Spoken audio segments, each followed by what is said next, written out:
এরকম ধরনের কাটিং চাইছো একটু বলো। আমি এখান থেকে স্টার্ট হবে আর এখানে শেষ হবে, এই দিক দিয়ে শর্ট লেয়ার কাট। আচ্ছা এত অবধি আসবে। আচ্ছা, আর ব্যাস, আর কিছু না। আর অল্প একটু ভলিউম থাকবে। ভলিউম থাকবে। আর ওকে, চুলো তো গোছ নিয়ে নেবো, একটুখানি এভাবেই কেটে দিই যাতে ভলিউমটা বোঝা যায়। আচ্ছা আচ্ছা, ঠিক আছে, ওকে, ঠিক আছে। রিকোয়ারমেন্ট ছিল, তো সেই অনুযায়ী কিন্তু আমি ওকে হেয়ার কাটিংটা করা শুরু করেছি। ও বলেছে যে ওর মানে কাঁধ অবধি হেয়ারটা থাকতে হবে, খুব বেশি লং রাখবে না। তো চলো দেখো কিভাবে হেয়ার কাটিংটা করি। প্রথমে হেয়ারটাকে খুব ভালো করে শ্যাম্পু করে নেওয়া হয়েছে। হেয়ারটাকে ওয়াশ করার পরে তারপরে সিরাম অ্যাপ্লাই করে কিন্তু কাটিংটা করা হয়েছে।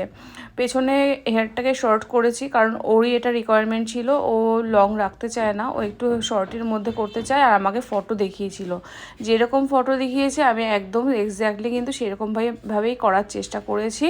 আর ওর তো কিরকম লেগেছে সেটা ওর মুখ থেকেই পরে তোমরা শুনে নিও। আর ও চেয়েছিল একটু ভলিউম দিতে, খুব বেশি নয়, কিছুটা ভলিউম থাকবে, কারণ ও বলছিল যে ওর চুলের ভলিউমটা কম রয়েছে। তো সেই অনুযায়ী ওর সামনে লং লেয়ার্স করেছি, সাইডেও লং লেয়ার্স করেছি, আর পেছনেও একটু লেয়ার্স দিয়েছি।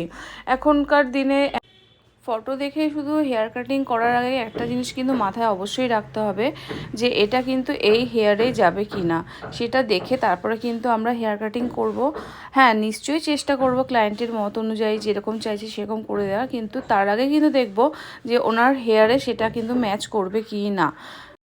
তো ওকে আমি কাটিংটা করছিলাম, তো কিছুটা সামনে বেশ লং লেয়ার্স করে ওপরের দিকে ভলিউম দিয়েছি আর পেছনেও কিছুটা ভলিউম দিয়েছি। তারপরে কিন্তু চুলটাকে আমি ব্লো ড্রাই করছি, কারণ ব্লো ড্রাই করলে সেটিংটা করলে খুব সুন্দর কাটিংটা বোঝা যায় যে আমি কি কাটিংটা করেছি। আর এটা কিন্তু বেশ কিছুক্ষণ থাকে, বেশ কিছুদিন থাকে, কারণ জল দেওয়ার আগে অবধি কিন্তু এটা খুব সুন্দরভাবে স্টে করে যায় ব্লো ড্রাই সেটিংটা। আর চুলটা দেখতেও বেশ একটু স্টাইলিশ লাগে।